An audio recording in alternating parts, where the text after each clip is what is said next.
Well, I got myself a new electronic device. This was a Christmas gift. I'm a little late making this video, but here it is. It's not an iPad mini. It's not a Kindle Fire. It's not a Nexus 7. It is a Kindle Paperwhite. Paperwhite is the actual name.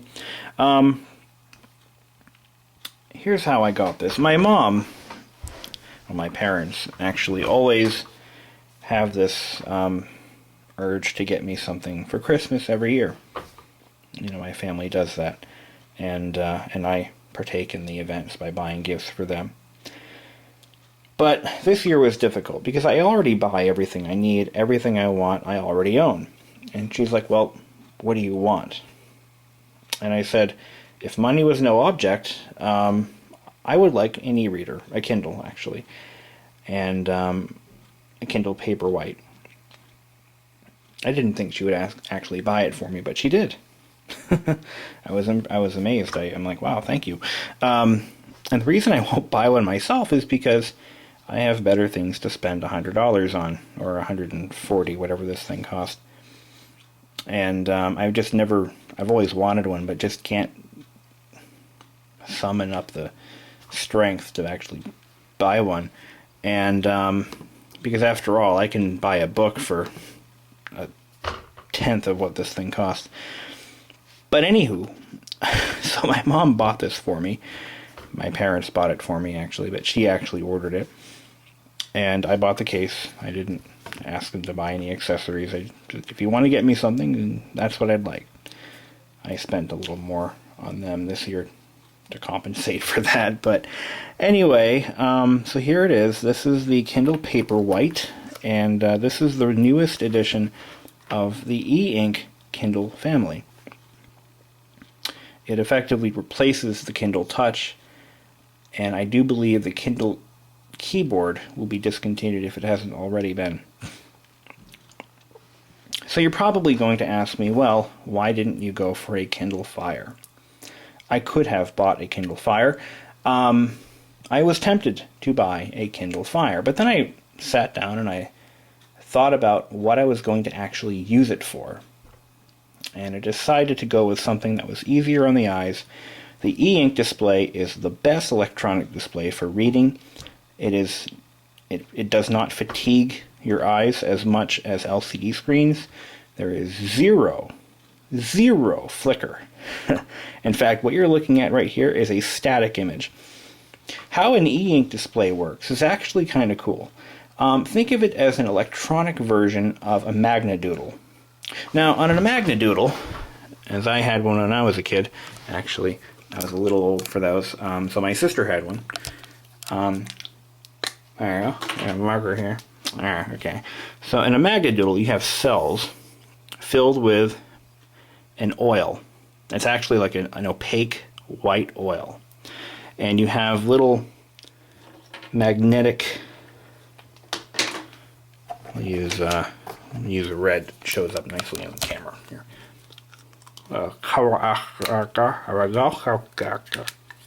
Alright, so you've got these little particles of, they're actually magnetic particles.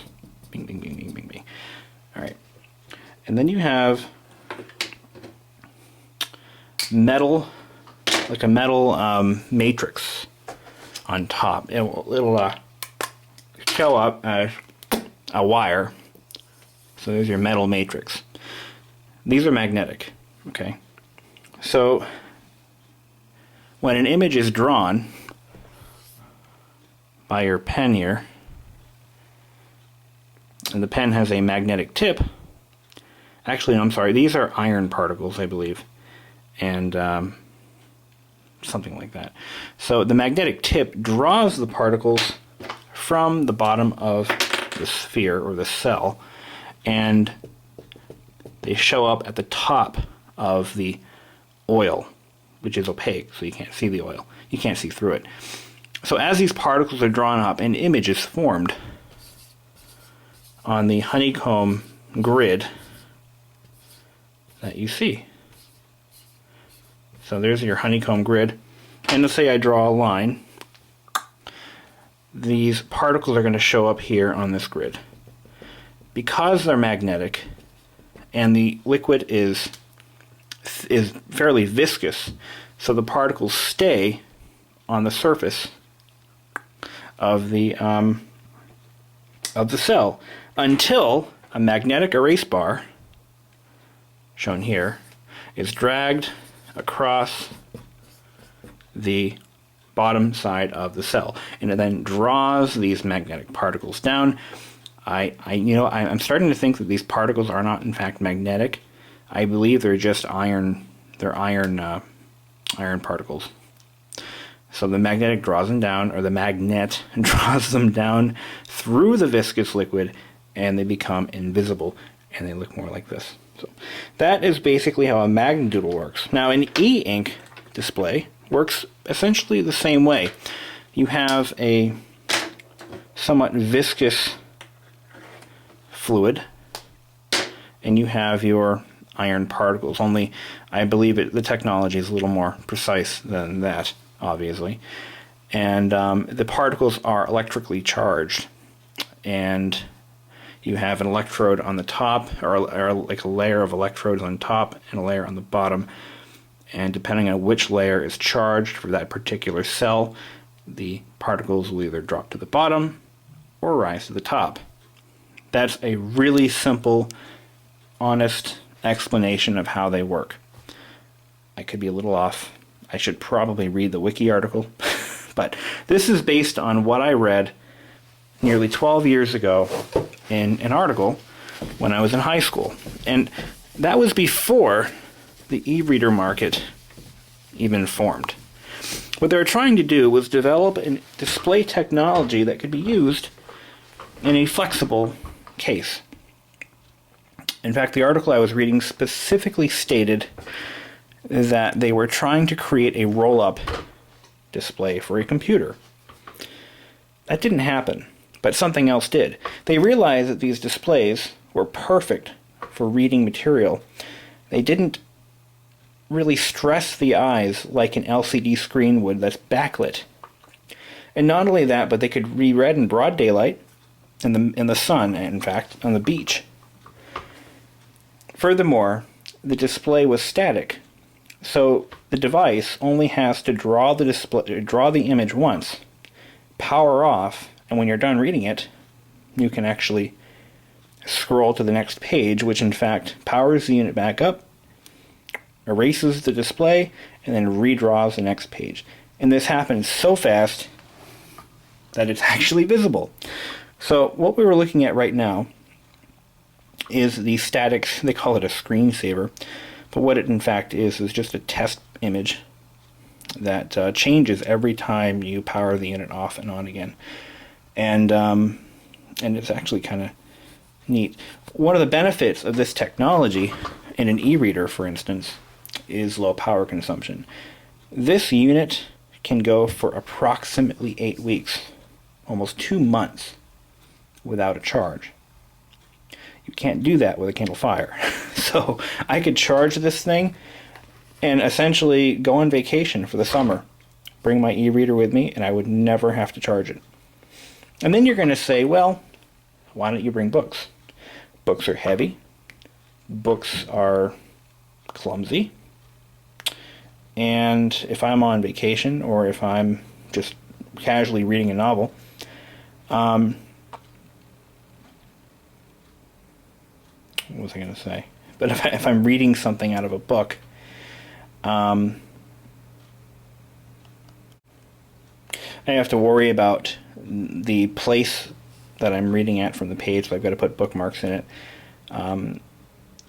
If I'm reading multiple books at the same time, and I want to kind of flip through one from one to the other, people do that now, then I would have to store the books. When I'm done reading them, I have to either store them or sell them, or donate them. Really, the e-reader market has done something that actually has been done and has been repeated by other markets as well, is that they take a problem that you didn't even know you had, and they make it a problem, and they make you buy their product. Pretty cool, huh? The other thing about books is I have to drive to the store to get them, which is good for the economy. Honestly, I can't justify this device. other than the fact that it allows you to store hundreds of books in one location, which can be accessed at any time, as long as the rights to publish the book on this particular device aren't withdrawn. It's happened with, I think it was 1984. People who bought the book from Amazon electronically had that copy electronically erased when they realized that they didn't have rights to publish the book in the first place on the Kindle. Ain't that great? So, which by the way is one of the books I wanted to read. Anyway. So, really what I bought, or what I got here, was an amazingly interesting toy. Let's call it that for now. Let's power it up. You'll see that this is obviously the Paperwhite model. It has LEDs, high intense white LEDs. I don't know what layer they're next to, but it appears to be lighting up this display. I can't tell if it's definitely from the front, because I don't think you can backlight an e-ink display. Maybe you can, but I believe it's lit from the front glass. So let's draw that up. So you've got the black line, which represents the actual thin, razor thin e-ink display itself. The blue layer represents the light diffuser, layer between the touch screen and where I'll make it, bigger so you can see it better. So there's your blue layer. This is your light diffuser, and the red layer is the touch screen membrane. How's that look? And these little blue balls are your LEDs. So it's actually, in effect, lighting up this layer, which reflects back off of the e-ink display, and it shines through to you. And this is you reading on your overpriced e-reader, because the scaling is a little off. Those are your eye rays, the rays of light emanating from your eyes, reading the display that you're standing on. Because I can't draw. You need hair. Everybody needs hair sometimes, and a nose, and pupils. And that's how an e-reader works, just like that. Okay. So now that we know how the e-ink display actually works, loosely, we'll talk a little bit about the interface. Now, if I hit home, this shows me all of the materials that I own or am borrowing, and it has some suggestions for materials that I should buy or rent. I think you buy them. I don't think you can rent them. So the book I did read on this was John McAfee's Last Stand. It's actually a pretty cool read. It cost 99 cents. Something I would have never purchased or read otherwise. So this device is actually encouraging me to do more reading, which is a good thing, because reading helps stimulate your mind, and it helps you absorb information by processing it. You have to process it more, in my opinion. You actually use brain power to imagine what's going on, and that helps your cognitive skills, I think. It sounded good. So you can actually you can buy books, boom, like that. There it is. There's my book. Now, these are slow. This is not a rocket ship. I'm at the end of the book. That's why it's... So to change the page from one to the other, you just flip through using your fingers left and right. Boom, previous, and next. And it paints the screen black, briefly, and it does that to clear out, to reset your Magnadoodle. It's like taking the magnet bar on your Magnadoodle and swiping it back and forth. That way it clears out all the cells, and then it redraws the cells. It works perfect, except for the fact that if you look closely, you can still see between these lines here, you can still read words that were drawn on there before. So the technology isn't perfect. It doesn't clear it out perfectly. It does a nice job, and it actually displays graphics amazingly well. Here's an example.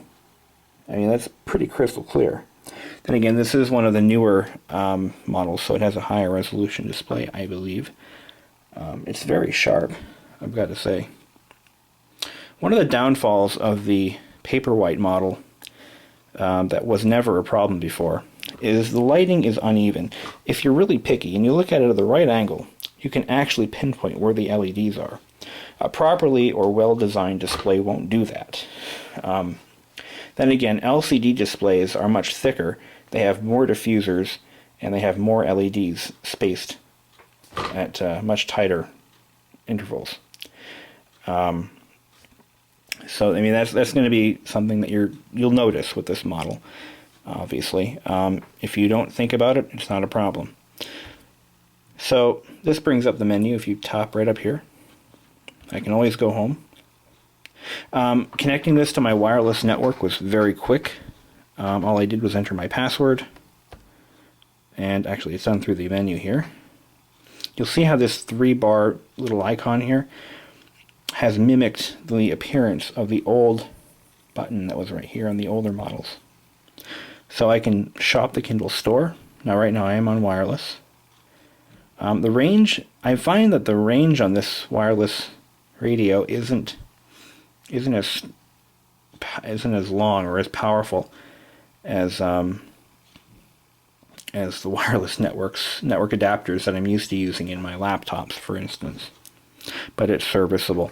You can browse books, newspapers, magazines. I'm actually thinking of getting a subscription to PC World, or one of the technology magazines. It allows you to preview most magazines. Some of them will give you a free or a 30-day free trial.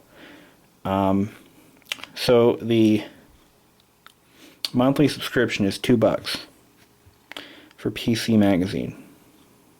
That's a fraction of the newsstand price. I think on the newsstand that magazine retails for approximately, I think it's like $5 or $6. But then again, you do get the full color magazine, and it's a magazine that you can hold in your hand and flip back and forth through. Doing that on the Kindle is tedious. It takes some getting used to.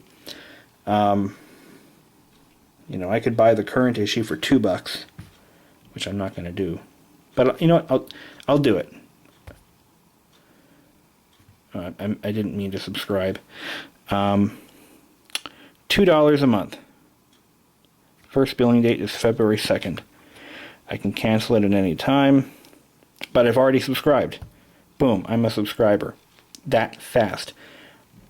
Honestly. It's so quick. So now I'm going to go home. I now have a subscription to PC Magazine, and I can now access my first issue right now. There it is. Look at that. Is that not cool or what? I mean, it's only cool if you care about it, and if you really don't want the hassle of having to, you know, purchase magazines, store them, throw them away. Like, for instance, I had a subscription to Time Magazine, and I didn't really like it that much. And I ended up reading a few articles and then throwing them away, or bringing them to the grocery store, or the laundromat, and just cross out my address and leave them there. I mean, that's a fun thing to do for people because, you know, who wouldn't want a free magazine? But it's a waste of paper, and you know, anyway. I'm not going to justify this device. Let me start off by saying I'm not going to justify this device as being a perfect replacement for paper media, like books and magazines and newspapers. But when you're sitting at the at the car dealership getting your car's oil changed or something, and you want to read something and there aren't any good magazines, there you go. There's your unlimited source of magazines and books and newspapers. National newspapers. I mean, I didn't realize that you could actually do that with a Kindle. I did not realize you could subscribe to a newspaper from this little device. The articles are all there. The format is a little clunky, but, you'll get used to it. But that's my review of the Kindle. Oh, yes, and it does offer some fairly rudimentary browsing skills. It's slow as hell, but, let's